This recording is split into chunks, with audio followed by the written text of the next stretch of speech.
Greetings, my dear viewer. This is a channel about marital infidelity and about the consequences if one spouse starts to cheat on the other. If you, as well as I do, support true family values and condemn cheating, then subscribe to the channel and give this video a like. Let's get started.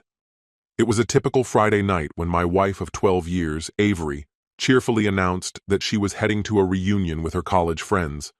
As she slipped into her favorite dress, the one that always emphasized her timeless beauty, she glowed with the same radiance that had captured my heart all those years ago. Her excitement was contagious, and I couldn't help but smile as I watched her. Evenings like this were nothing new, Avery going out with friends while I stayed home. Over the years, I had grown to trust her implicitly. Our relationship was built on that foundation of unspoken trust. Before leaving, she leaned in to kiss me goodbye, and I wished her a fun night. She smiled playfully, reminding me not to wait up. I had no reason to doubt her words or question her intentions. My trust in her was unwavering. The evening started uneventfully. I found myself on the couch with a cold beer in hand, a movie playing in the background to pass the time. Avery's nights out were a regular occurrence, and I was genuinely glad for her to enjoy herself. However, as the hours slipped by, a strange unease began to settle over me. It wasn't an overwhelming feeling, but more like a faint itch I couldn't ignore. It wasn't outright suspicion, but rather a nagging sense that something wasn't quite right. Usually, Avery would post snippets of her night on social media, a photo, a check-in, or a quick story. But tonight, there was nothing. The silence was unsettling, and I couldn't shake the feeling that something was off. I tried to dismiss the thoughts, convincing myself that she was simply too immersed in the evening to update her accounts. Still, the unease lingered, growing more persistent as the hours dragged on. By the time the clock struck 1:30 a.m., my discomfort had evolved into a steady, gnawing worry. There had been no messages, no calls, no updates. This wasn't like her. Unable to ignore the growing doubts, I did something I had never done before. I accessed our shared phone account. For years, I had respected her privacy, never once crossing that line. But tonight, an insistent voice inside me urged me forward. As I scanned through the message logs, one name stood out: Daniel. His name appeared far more frequently than I had anticipated. Daniel wasn't someone I recognized from her university days or our circle of friends. He was an unfamiliar presence, a stranger in our lives. My heart pounded as I opened their message history. Though their exchanges weren't explicit, the tone was undeniably flirtatious. Messages like, "Can't wait to see you tonight," cut through me like shards of glass. The playful banter between them carried a weight that made my stomach churn. My thoughts raced, desperately trying to make sense of the situation. This couldn't be happening. Avery, my partner of over a decade, someone I had trusted without question, now appeared to be hiding something. Shock and disbelief left me frozen in place, unable to process the reality before me. At 3:30 a.m., the sound of her heels clicking on the hardwood floor signaled her return. Avery was home, trying to move quietly, as if not to wake me. Her effort was unnecessary. I had been wide awake for hours, my mind consumed by turmoil. She seemed startled to find me sitting there waiting for her. "You're still up?" she asked, her voice laced with unease. I forced myself to remain composed. "Yeah. How was the reunion?" My tone was steady, concealing the storm raging inside me. She hesitated briefly before responding. "It was nice," she said, avoiding my eyes as she busied herself removing her shoes. Her behavior was telling, her discomfort palpable. "Who all showed up?" I inquired casually, masking my curiosity with nonchalance. Her answer came too quickly, too rehearsed. "Just some old friends.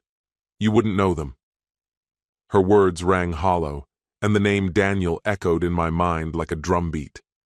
I knew she was lying, but I held back from confronting her outright. I needed more than my suspicions. I needed undeniable proof. In the days that followed, I kept up the appearance of normalcy. Beneath the surface, however, I was methodically piecing together the truth. I delved into her phone, her social media, and any other digital footprints she had left. Bit by bit, the story of her connection with Daniel unfolded. It had begun innocently enough, but had grown increasingly personal over time. The culmination of my investigation was a photograph. Avery and Daniel at a party, his arm around her waist, her head resting on his shoulder. The image spoke volumes. They were far too close for comfort. The evidence was undeniable. Avery was seeing someone else. But instead of confronting her immediately, I channeled my emotions into a more calculated response. This wasn't just about addressing her betrayal. It was about making her fully comprehend the gravity of her actions.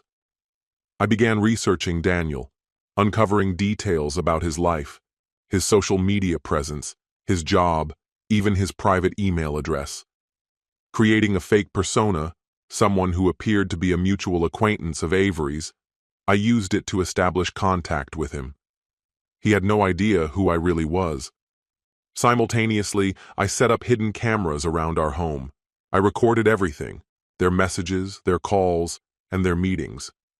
My goal wasn't merely to confront her, I was building an irrefutable case.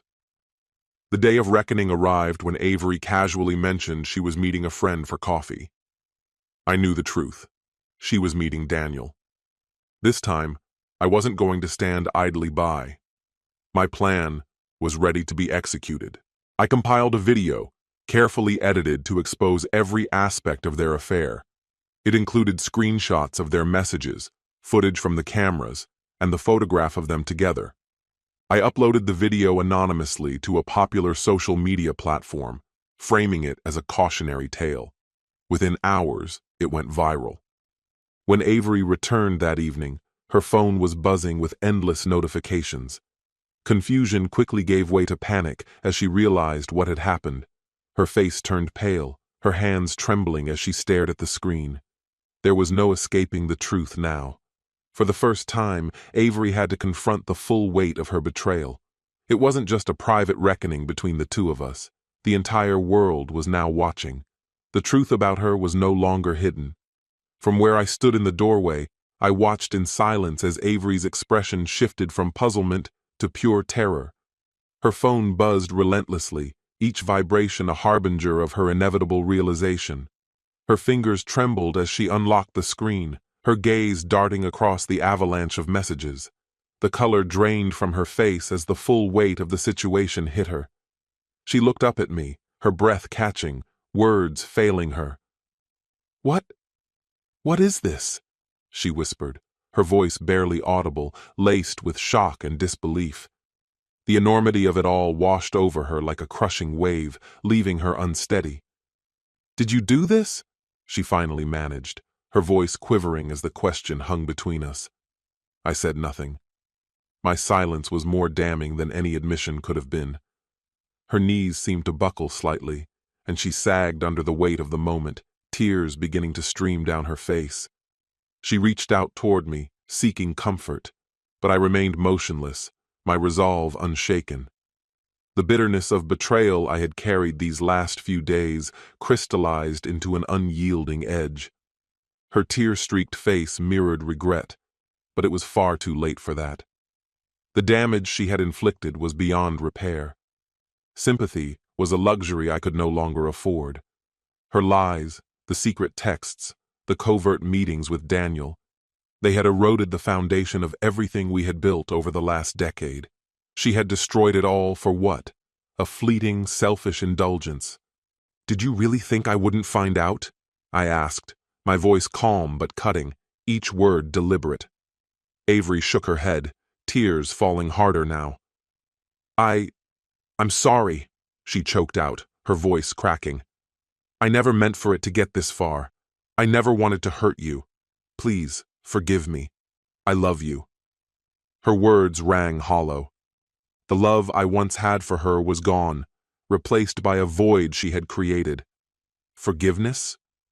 The thought was absurd. She had shattered everything we had shared, and now she dared to beg for something she no longer deserved. "I don't want your apology," I said coldly. "It's too late for that." Her sobs became frantic as she dropped to her knees, clutching at my legs in desperation. Her pleas tumbled out in a torrent, each one more desperate than the last. But it was useless. The trust she had betrayed could never be repaired. The incessant buzzing of her phone punctuated the tension in the room. She picked it up again, scrolling through the deluge of venomous comments now flooding her social media. Friends, acquaintances, even strangers had turned against her, labeling her a liar, a cheat, a destroyer of trust. The perfect facade she had so carefully maintained lay in ruins. The video I had posted was the catalyst. A calculated expose, it laid bare her betrayal with Daniel in excruciating detail. The world now saw her for what she truly was. Harsh as it seemed, it was the justice I had sought. "Please," she begged, her voice trembling. "Take it down. I'll do anything. Just, please, take it down."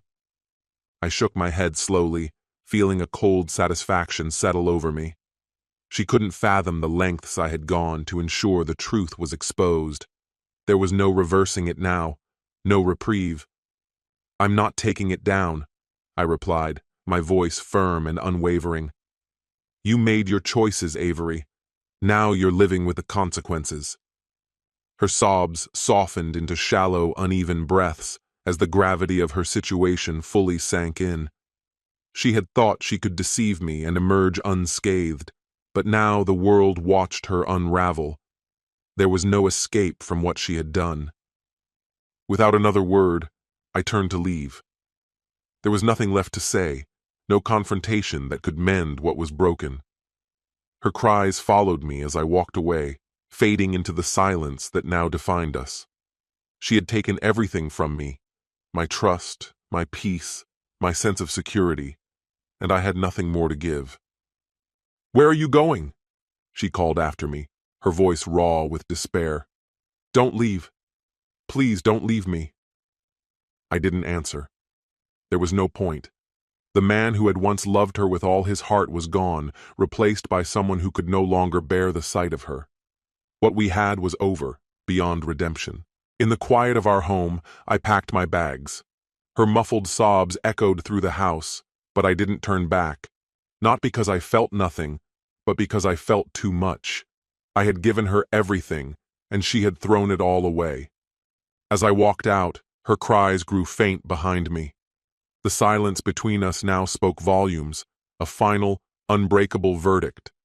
The days that followed were filled with messages from her. Apologies, explanations, desperate pleas for another chance crowded my inbox, but I never responded. As for Daniel, he disappeared from the digital world, erasing his presence as if that could undo the damage. He had believed he could waltz into my life and walk away unscathed. He was wrong. Avery and Daniel were left to grapple with the wreckage of their lives, their reputations in shambles. The truth was out, and there was no erasing it. Meanwhile, I moved forward. The pain lingered, but so did a newfound strength. I had taken back control of my life, and my revenge, though harsh, had granted me closure. The silence between Avery and me became the final punctuation on our story. It was an echo of love lost and betrayal exposed. As I drove away that day, I knew I had made the right choice. The past was behind me, a chapter closed. It would no longer define my future. My friend, and this is the end of the story. If you liked this story, then put your royal like and subscribe to the channel. May the force be with you.